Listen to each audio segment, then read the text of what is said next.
I'm on a mission to review and rank every single episode of Star Wars The Clone Wars, and I'm not stopping until it is done. I'm of course talking about the critically acclaimed 3D computer animated Star Wars anthology series that first aired in 2008 and ended in 2020. Not to be confused with Star Wars Clone Wars, the 2D animated micro series that was released in 2003. I'm watching and reviewing every single episode in the official release order to keep things simple and ranking each episode as I go along. When all is said and done, I'll have a complete and comprehensive ranking of every episode from the entire series. So to make sure you don't miss a single episode, like this video and subscribe to the channel to ensure you stay on this journey with me. There will be spoilers for today's featured episode, so viewers beware. Now, on to today's episode. Today we are looking at episode 22 from season 2 titled Lethal Trackdown. The final episode of season 2 sees Boba Fett continue his revenge campaign against Mace Windu by leveraging his hostages Admiral Killian, Commander Pons, and a clone officer. Boba and Aurra Sing send a hologram threatening to kill hostages until Mace comes to them. Boba hesitates to shoot Pons, but Aurra finishes the job. With Mace still recovering from his previous run-in with the bounty hunters, Plo Koon and Ahsoka Tano head out to track down the bounty hunters. After looking around in Coruscant's criminal underworld, the Jedi discover an accomplice of the bounty hunter Castus talking about how Sing just killed the bounty hunter for almost selling out Boba and Sing on Florum. Plo Koon and Ahsoka travel to Florum where Hondo Ohnaka meets them and clears himself of any involvement with the bounty hunters. After a standoff with Boba and Aurra, clearly frustrated by Windu's absence, Plo Koon captures Fett, and after a brief skirmish, Ahsoka brings down the Slave One with Aurra Sing inside, seemingly killing the bounty hunter. At the end of the episode, Boba Fett and Bossk are taken into custody, the hostages are rescued, and Fett comes face to face with Windu one last time before he is taken away. Lethal Trackdown specifically excels in one aspect, humanizing a young Boba Fett. The opening quote of the episode, "Revenge is a confession of pain," is in essence a summary of Boba in this arc. Boba is not a killer, at least not at this point in his life. He just has an insatiable urge to kill Mace Windu, which is understandable considering that he killed his father. Arguably the only person Boba directly killed in this entire arc was the clone trooper who set off the bomb meant for Windu in the first episode of the arc, and even then Boba didn't mean to kill that trooper. For this entire arc, Boba only wanted to kill Windu. He has straight up avoided killing for any other reason. All of this is done in service of conveying that Boba is really just a lost kid with nobody or anything left to guide him except his grief. If Boba had managed to get Windu dead to rights with a blaster to his head at any point during this arc, there is reason to believe that he might not actually be able to go through with it. This is Boba's arc, and it takes the bratty snot-nosed kid we saw in Attack of the Clones and makes him a more well-rounded and thoughtful character, something that Clone Wars excels at. Speaking of Boba, I like how Anakin and Mace talk about him in this episode. While they are recovering in the hospital, Anakin goes on about how they need to track down Boba after he tried to kill Windu, whereas Mace seems totally unbothered by the incident. It's another interesting contrast between Mace sticking to the Jedi's teachings against acting on emotion and attachment, and Anakin thinking with his heart instead of his mind. Mace doesn't care about vengeance or revenge, which is the exact example a Jedi Master should present. Eventually, Plo Koon and Ahsoka are sent to deal with the bounty hunters. I love the pairing of these two because it's a reunion of sorts. After all, Plo Koon is the Jedi who brought Ahsoka to the temple as a youngling. I like how he instructs Ahsoka to be patient because he can see that she has picked up Anakin's qualities after being his apprentice for so long. For once, Ahsoka actually stops and listens, and she is rewarded for it by finding the information she needed. It shows more growth from the Padawan, and I love Plo Koon's exchange with the bartender in this scene where he places his lightsaber on the bar like it's a badge. The bounty hunters continue to be a lot of fun here too. Bossk continues to just be a cool dinosaur man that mostly chills in the background and seems unbothered by everything, and Castus gets shot by Aurra Sing after he abandons the mission and almost sells her out. The standoff between the Jedi, Boba, and Sing is a lot of fun, the chase afterwards is cool, and seeing Ahsoka take down the Slave One is an impressive feat. Hondo's inclusion here is also greatly appreciated. His romantic relationship with Sing is surprising and honestly kind of gross, and I love how he doesn't get involved with the bounty hunters and goes out of his way to make sure the Jedi know that he has absolutely nothing to do with this. He's just a chill guy. Speaking of Hondo, I love the little scene with his pets beating the shit out of each other, cause just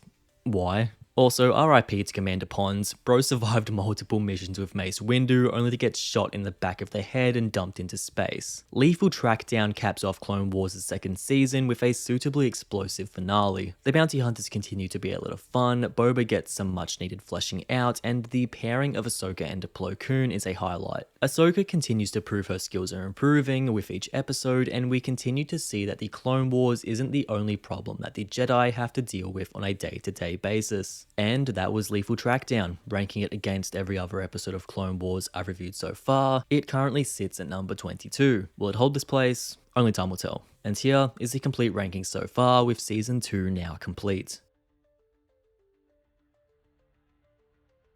That's me finished for this episode. Now, I want to hear from all of you. What's your personal review of this episode? Where would you rank it among every other episode of Clone Wars? Let me know in the comments below after you've liked the video and subscribed. I'll see you guys next time with another Clone Wars episode review and ranking. Until then, thank you for watching. As always, look after yourselves, stay safe, and I'll see you all in the next video.